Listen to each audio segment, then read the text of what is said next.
na batas. Huwag tayo mag-obstruct. Hindi muna tayo pumagitna sa EDSA. Pakinggan yung sinasabi ni Eric, hindi muna.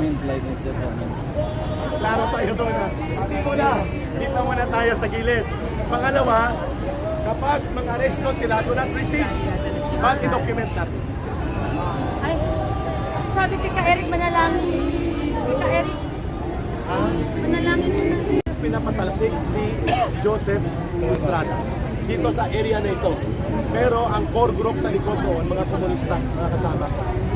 At nabulag nila ang taong bayan. Pero malaking bahagi doon ay mga sinsirong mamamayang Pilipino na talagang gusto ng pagbabago.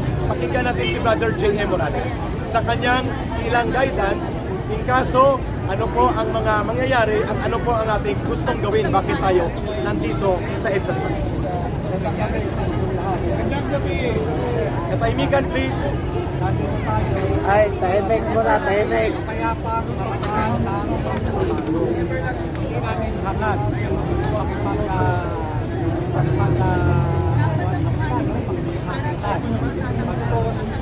gusto natin ipakita na tayo ay disiplinado. Kaya pinatutunayan natin sa kanila sa pamamagitan na ito, sa pamamagitan ng mga pagtitipong katulad nito, pinakikita natin na sa kabila ng meron tayong mga leader sa ating bansa, eh wala tayong mapala. Kaya tayo ay umantong dito sa EDSA Shrine. Kaya tayo pumunta rito ay upang magsumbong, idulog ang mga hilahin, yung mga pabigat sa ating kabubuhay, yung mga nagpapasakit sa ating. Kaya po, wala nang mapuntahan ang pamilyang Pilipino. Hindi na makapunta sa Senado, walang mamala sa Kongreso. Wala na yung dating Pangulong nagmamahal at nagmamalasakit sa karaniwang tao. Kaya dito tayo ngayon bumagtong. Patuloy tayong humihingi ng awa. Patuloy tayong kumakatok sa puso ng Diyos. Patuloy ang ating paniniwala, ang ating pananampalataya na darating ang araw na yon na tayo ay magkakalooban ng awa. Maraming salamat. Thank you, Brother JM. Klaro ang binanggit ni Brother J.M. Morales. Hindi tayo naghahanap ng gulo, naghahanap tayo ng pagbabago. Hindi tayo nangudyok ng pag-aalsa. Nananawagan tayo ng pagkakaisa ng mamamayan para sa mapayapang paghahayagan sa loobin. Music Ben Ranke, para po sa inyong pag-participate sa kanilang umaga pa, sinamahan nyo kami nila Brother J.M. Morales. Ang Karen, Thank you sa nagbigay ng palawalan. magdadasal yung Muslim. Kasi dati ng Muslim. Yung kapatiran magdadasal. Sige. Pasok doon. Padanin. Mag-alay tayo ng dasal para sa kapayapaan, para sa kasalanan. Pagdasal natin na sana kung may pagpakataon pa, lumino ang ating Dapat. Guys, huwag kami pinawakasan dyan ang matino siya. No? Pero pinasal din natin na kung baka sakali naman hindi na kaya niyang pamunuan ang bansa dahil meron siyang problema sa pag-iisip. Aminin na niya. Aminin na niya at ibigay na niya sa kanyang vice president. Kasi nasa konstitusyon niya. Kasi nasa konstitusyon. Correct. No, hindi naman niya pwedeng ibigay kay Martin Romualdez. Layo yun. Yun ang nakapagulo. Yun ang nakapagulo dahil gusto ni Martin bumalik. Andyan si Inday Sara, ang CP.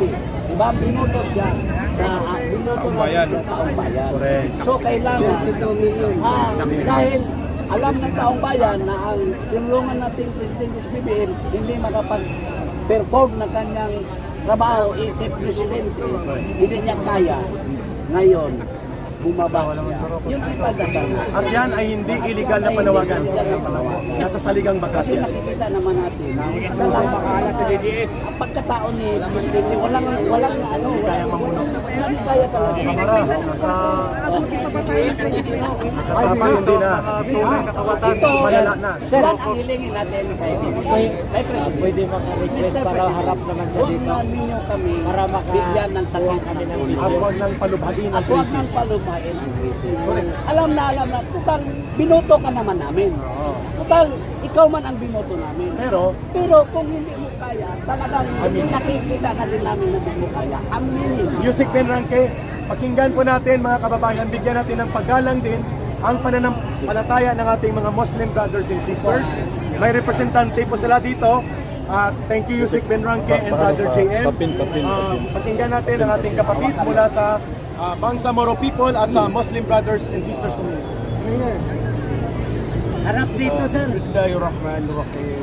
Itong panalangin na ito ay para po sa mga pamilya ko na binigyan sila ng problema na hindi dapat sila bigyan. Hingilingin natin sa mahal na Allah, mahal na Panginoon na magkaraos. Salamat. Ikaw na po ala ang bahala. Bismillahirrahmanirrahim. Alhamdulillahi Rabbil Alamin.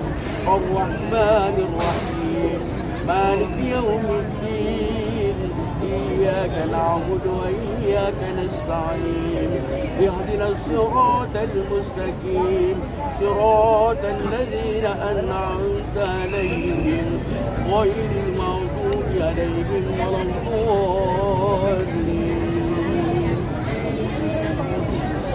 قل إن كنتم تحبون الله فاتبعوني يحببكم الله ويغفر لكم ذنوبكم والله غفور رحيم آمين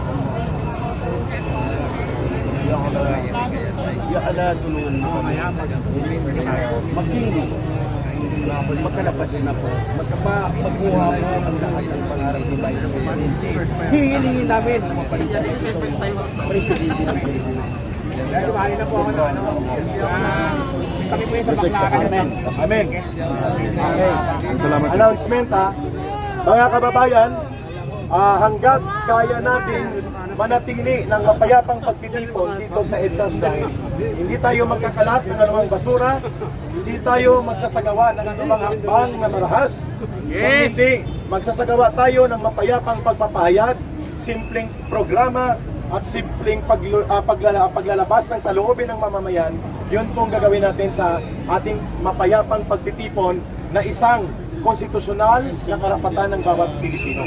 So kung may gusto pong magayag ng mensahe dito, ang abot ito po ay isang espontanyo at voluntaryong pagtitipon ng mamamayang Pilipino. Tatlo po ang layunin kung bakit nandito tayo. Number one, hindi tayo pumapayag na hindi ipatigil ng Pangulong Marcos ang abuso sa kapangyarihan na ginagawa ni Martin Romualdez at ng kanilang mga politiko. Okay. So ibig sabihin, hindi pwede na ang kapangyarihan ay agawin ng Kongreso. Mangyayari dyan, magkakaroon tayo ng fractured government. Yun ang tinatawag na basag at baldado ang gobyerno. Sapagkat baldado ang uri ng Pangulo. Tama? Tama! Yan ang